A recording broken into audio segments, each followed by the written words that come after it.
سنحكي لكم حكايات المغامرة والحب، حكايات مليئة بالبطولات والإنجازات، حكايات مليئة بالمشاعر، بكل ما يجعلنا جميعا بشرا.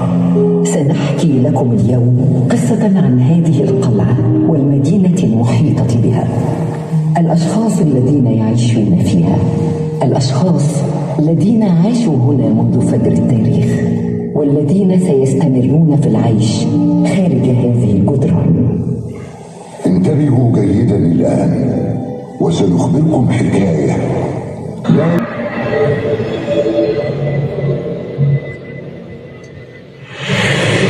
في البداية كان البحر والسماء وقرية صغيرة، ولم تكن بعد الإسكندرية. كان اسمها نقودة، قرية بسيطة وناس بسطاء، وكان أوزوريس إلههم.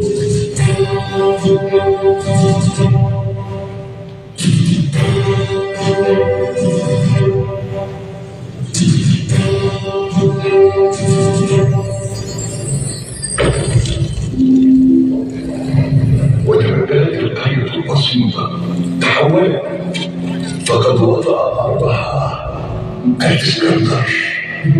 كان ملكا ومحاربا أحبه الشعب، كان صديقا وقريبا، كيف لا، وقد احترم عقائده وعلامات المصريين القدماء، حمل لقب ابن آمون. كان يبدو كأنه إلها بنفسه، كما جلب إلى مصر آلهة اليونان، ولكن كان هناك ما هو أعظم من ذلك.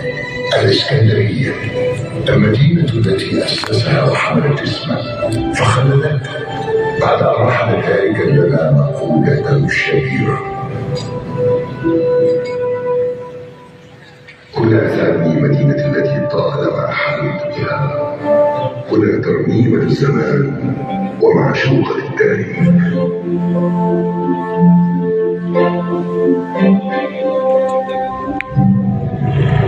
كانت أرضا خصبة، فنهر النيل عبر فروعه يمدها بالمياه العذبة.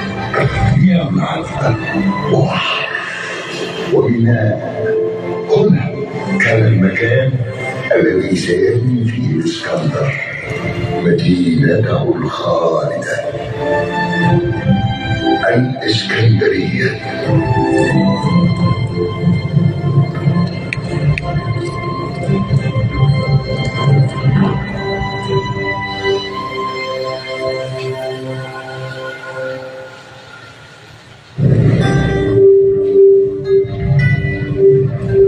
ويموت الإسكندر المقدوني، لم يمهله القدر حتى يرى مدينته التي خطط لبنائها. توفي قبل أن يراها. وفي استقبال العربة الجنائزية يقف حارس وصديق بطلميوس الأول سوتير، ملازما له في حياته ومحاربا معه، والآن ودعنا. يودعه إلى العالم السفلي، عالم الموتى، عالم الموتى.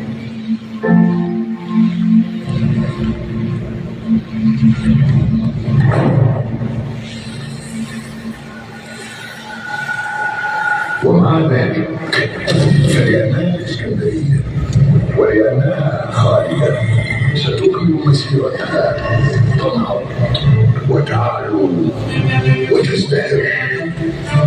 ويتوج بطليموس ملكا على مصر خلفا للإسكندر،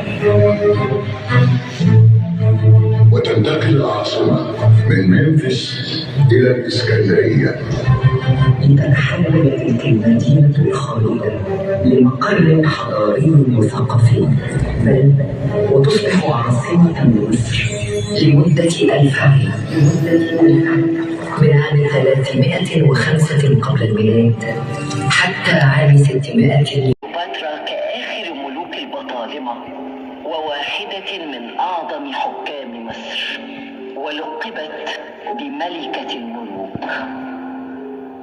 كان وداعا مؤلما حزينا سطرت فيه كليوباترا كلماتها الخالدة عن مدينتها. وداعا مدينتها يا ترنيمة الزمان ومعشوقة التاريخ، لا أدري إن كنت أسكنها أم أنها تسكن وتتوسد حناياي. وداعا وداعا.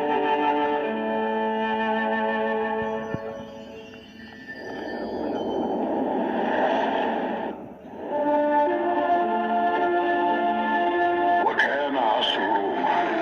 أصبح أوكتافيوس المعروف بأغسطس حاكما على مصر وخليفة بسلالة بطليموس. وأصبحت الإسكندرية جزءا من الإمبراطورية الرومانية. واستمرت التجارة في الازدهار بما في ذلك تجارة التوابل مع الهند. والتجارة مع إبداعات شرق آسيا، تلك الحرف التي تميزت بتصميمات بديعة للزهور. واعتبرت الإسكندرية العاصمة الثانية للإمبراطورية الرومانية. كان هناك علم عظيم وتعلم مستمر بالكتب، العلم، الطب، الدراما والأغنية. وسطر تقويم جديد يعكس تأثير الإمبراطورية الرومانية. وكان نيرون هو خامس أباطرة الإمبراطورية الرومانية وآخره. كانت الإسكندرية في ذلك الوقت أكبر مدينة مأهولة بالسكان في العالم. كانت الإسكندرية بمثابة بوتقة ينصهر فيها مزيج من الديانة المصرية، الفلسفة اليونانية، الديانة الشرقية القديمة، وطوائف أخرى جديدة وغامضة. وفي العصر الروماني ظهر الدين المسيحي. وكان مرقس الإنجيلي أول من دعا ورسخ للمسيحية في مصر. أما القديس كليماندوس السكندري فكان أبا الفلسفة المسيحية، ووصف بأنه كان مملوءا من كل حكمة. وفيما بعد جاء العلامة أوريجينوس.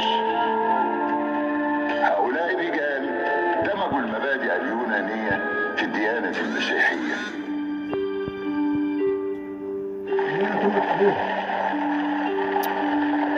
أما القديس كليماندوس السكندري فكان أبا الفلسفة المسيحية، ووصف بأنه كان مملوءا من كل حكمة. وفيما بعد جاء العلامة أوريجينوس. هؤلاء الرجال دمجوا المبادئ اليونانية في الديانة المسيحية.